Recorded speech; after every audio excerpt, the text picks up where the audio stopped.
আজকে যে এই পর্যায়ে আমরা আসছি এটা হচ্ছে একটা ছিল টিম ওয়ার্ক।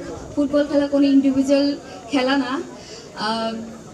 আমরা জানি, আমরা বাংলাদেশি মেয়েরা জানি কিভাবে কঠিন পরিস্থিতি ফাইট করতে হয়। আপনারা আমাদের উপর বিশ্বাস রাখবেন। আমরা আপনাদেরকে নিরাশ করব না। আমরা শুধু এশিয়া না, আমরা বিশ্ব মঞ্চে বাংলাদেশকে নিয়ে যেতে চাই। আর আজকে আমাদের এই সাফল্য একদিনে আসে নাই, যার কথা না বললেই নয়। কিরণ ম্যাডাম, তার এতদিনের চেষ্টার ফল আজকে আমরা পাচ্ছি।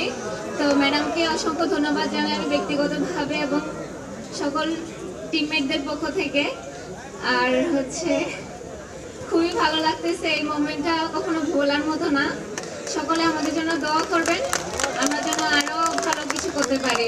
শুধু সাউথ এশিয়া না, আমরা যেন বিশ্ব মঞ্চে দেশকে আরো অনেক দূর নিয়ে যেতে পারি।